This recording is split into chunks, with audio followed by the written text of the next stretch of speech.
উত্তরের অধিবাসীদের বিশাল একটি অবদান রয়েছে। ইনশাআল্লাহ সেই অবদানের কথা আগামী দিনের ইতিহাসে সোনার অক্ষরে লেখা থাকবে। জাহাঙ্গীরের হাতে ধানের শীষ দিয়ে গেলাম আপনাদের এলাকার সন্তান, ওকে আপনারা দেখে রাখবেন, ও ইনশাল্লাহ আপনাদের বিপদ আপদ সবকিছুতে আপনাদের পাশে থাকবেন। আল্লাহ হাফেজ।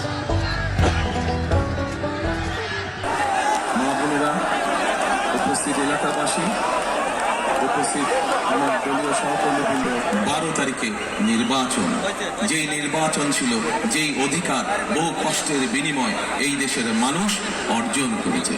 প্রিয় সহকর্মীবৃন্দ, প্রিয় এলাকাবাসী ভাই বোনেরা, এই অধিকারের বিরুদ্ধে একটি পক্ষ, আপনারা নিশ্চয়ই এর মধ্যে খবর দেখেছেন বা খবর পেয়েছেন, সেই ময়মনসিংহে সকলে গিয়েছি। ময়মনসিংহ থেকে গাজীপুর মিটিং শেষ করে আপনাদের এখানে আসলাম।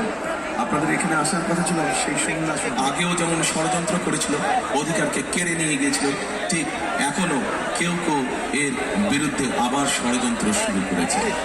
একটু আগে আমি বলেছি, আপনারা যদি সকলে আমাদেরকে সমর্থন দেন তাহলে যে কোনো ষড়যন্ত্রকে আমরা ছিন্ন করে বেরিয়ে আসতে পারবো। আপনারা যদি সমর্থন দেন তাহলে যে কোনো ষড়যন্ত্রের বেড়াজাল থেকে আমরা বাংলাদেশকে বের করে নিয়ে আসতে পারবো। সেজন্যই প্রিয় ভাই বোনেরা, আগামী 12 তারিখে আপনাদের একটি গুরুত্বপূর্ণ কাজ রয়েছে, কিন্তু আস্তে আস্তে রাত বেজে গেছে 1টা।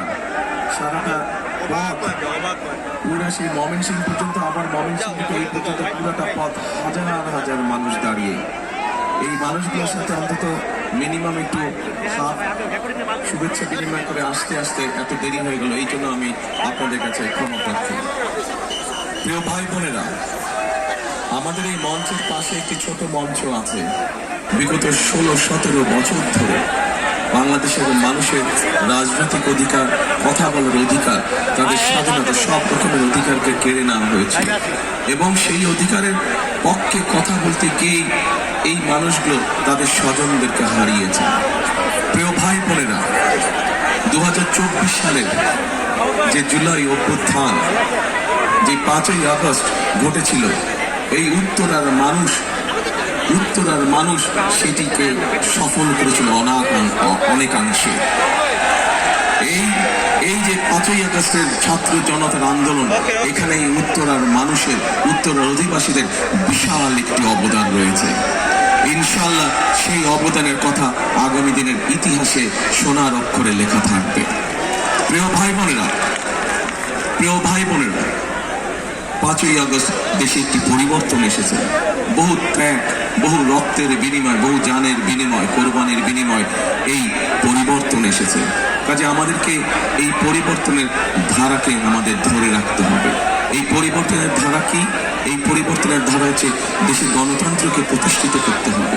এই পরিবর্তনের ধারা হচ্ছে দেশের মানুষের রাজনৈতিক অধিকারকে প্রতিষ্ঠিত করতে হবে। এই পরিবর্তনের ধারা হচ্ছে দেশের মানুষের কথা বলার অধিকারকে রক্ষা করতে হবে।